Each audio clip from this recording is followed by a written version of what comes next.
Room 442 is brought to you by North Star Bets. That's a win.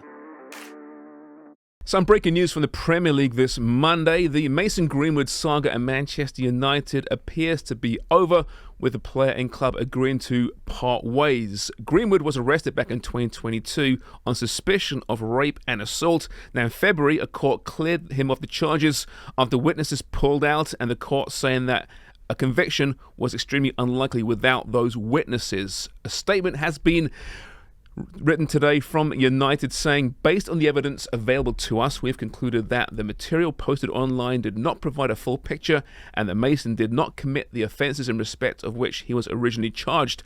That said, as Mason publicly acknowledges today, he has made mistakes, which he is taking responsibility for. All those involved, including Mason, recognise the difficulties with him recommencing his career at Manchester United. It has therefore been mutually agreed that it would be most appropriate for him to do so away from Old Trafford, and we will now work with Mason to achieve that outcome. Now, Greenwood did respond, of course, to the news today as well. He says, I was brought up to know that violence or abuse in any relationship is wrong.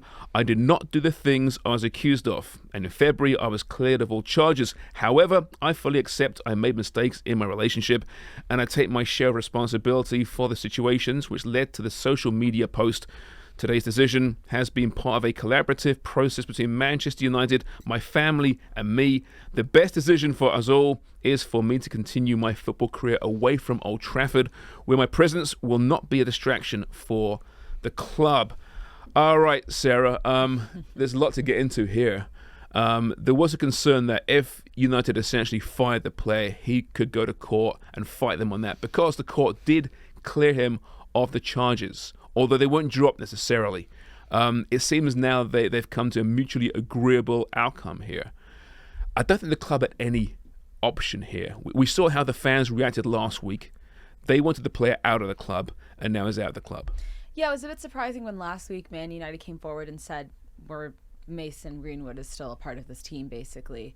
Of course there's going to be outrage, and I do find when we see issues like this happen in football, which we unfortunately see much too often, big teams especially need to get rid of the player. Like, there's no coming back from it, and I think it's the right move from United. I understand that, there was court, something happened, he was declared, not guilty, but we heard those tapes that were going around on social media 2 years ago now or whatnot, and it's not acceptable, and it's not a good look for United to try and, even if he was going to play on the B team or something, like, just part ways, like, keep yourself out of it as much as you can, and I think this is the right decision for them. Now, that being said, we've spoken about this a bit, and he probably will play football again. Yeah, he's 21. Yeah. He's highly skilled, which should be completely irrelevant.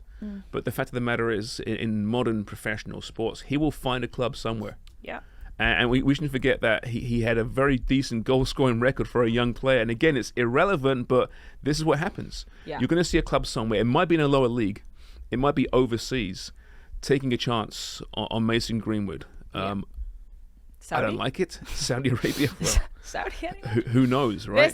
That would make the most sense to me at this point. Just scoop him right on up. It's just a sordid, awful tale, And like you said, if you did hear those tapes, I don't know.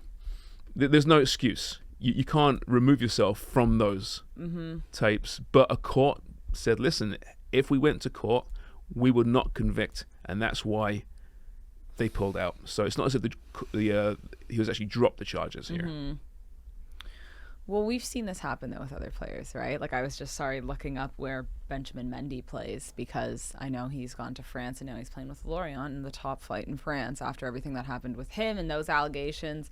Manchester City said, okay, see you later. But he's still playing in...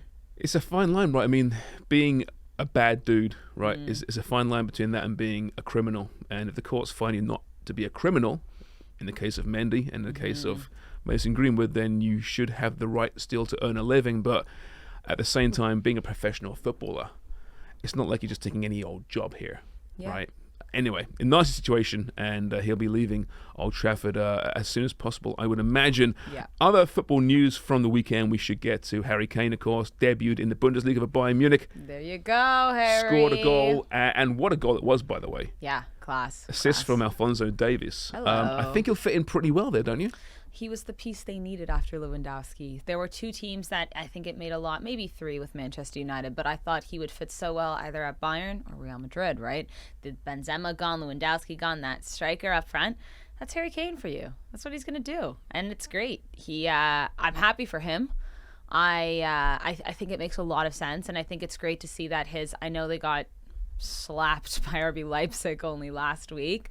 Kane didn't come on though, I think until like the 60th or 70th minute, but now he's starting. We expected this. Thomas Tuchel's putting a lot of faith in him, and he's doing what Harry Kane does. No surprise there, but I'm happy for him because there was so much baggage, it seemed, with Tottenham, and I understand he is a Spurs player and that's where his heart is, but this guy is too good for that, and he needs to be performing at a higher level and with a better team and hopefully winning something sometime soon. Yeah, he's been criticised by some for leaving England and not going for the goal-scoring record. But when I watched that game and you see him with the shirt on, with the stars above the crest, I think, okay, I get it. It makes sense. He's playing for one of the biggest clubs in world football, the biggest club in Germany. With that comes pressure, of course.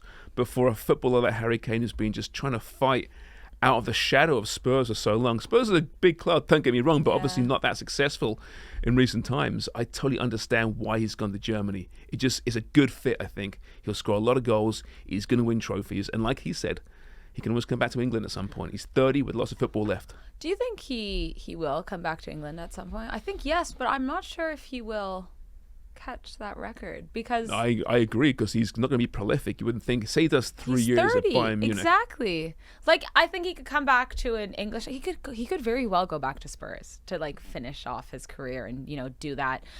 Even after like 33, and he could nearly play 5 more years because we know that he is one of maybe the most athletic footballers right now. It also seems like he takes training really serious, like a good head on his shoulders, and he's very, very professional from what I've heard. But you come back at 33, even if you play 5 years, how many goals does he need? Like 60? Yeah. He needs 2 seasons, at least 2 seasons. Well, 2 seasons of him now. Yeah. In 3 years, I'm. I know, Sarah. There's another fella doing pretty well at 36 years of age, who's scoring for fun right now. Leo Messi. If you didn't see it, he takes over an Inter Miami team who is just languishing at the bottom of Major League Soccer in this brand new tournament called the Leagues Cup. And with Messi and his buddy Sergio Busquets and Jordi Alba, they won the damn thing. They really did. The weekend. They really did. He scores another goal. He scores in the shootout against Nashville. They're now 4th favourites to win MLS. Right, they're 12 points back at the playoffs. That's 12 points ridiculous. back, 4th favourites. Yeah. To win the Golden Boot, he's 13 goals behind Hani Mukhtar, by the way. Yep. He's 3rd favourite at plus 430 to win the Golden Boot now. Amazing. Which is all obscene, but kind of doable. But it's because it's Leo Messi. Yeah. His goal as well, like a screamer, like vintage Messi. Let me cut through. Was that his best so far for Inter Miami? Even better than the free kicks? The free kick was special, I think, because it was his first goal. It was the game winner. There was a lot more pressure there and a Messi free kick goal. But this one in play was I feel like I've seen it at Barcelona 6 or 7 times. He just cuts and then through all of the defenders. It was such a good goal. Better than that, unfortunate. Yeah. The 70-yard out, just 30 bouncer miles. bumbling over the line, being the keeper there. No, it was incredible, right? And he's done it again. He's got a trophy now already. Inter Miami, a new club in North American football, have their first trophy as well. So far, it's been the dream start. He's got 10 goals already. This might be the best start for any athlete going to any new team ever. Probably. 10 goals in how many games? 10 goals, 7 games. So 7 games? 7 wins. Yeah. And a trophy.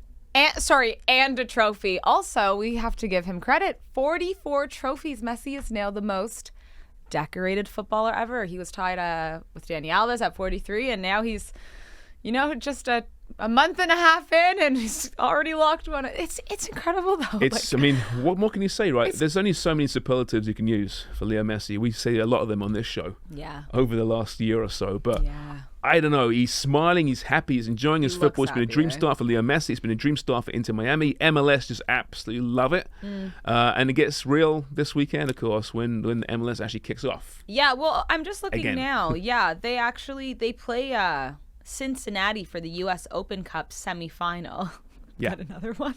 Yeah. That's crazy. Since he's a very good team. Yeah, they're the best in the East right now, so we'll see how that goes. But that's another potential cup they could win. And then this weekend we'll see them taking on New York Red Bull, who aren't that good. No.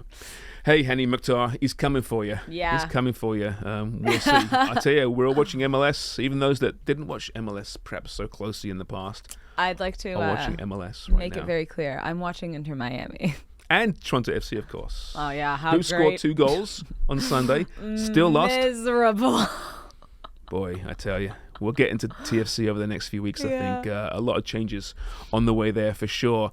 Premier League fans, we got you covered all week long, of course. 442picks.ca. Free to play. Sign up, and you can win a grand prize, potentially, of $250,000. Not bad at all. And, of course, we're giving out weekly and daily prizes as well. Room 442 is brought to you by North Star Bets. That's a win.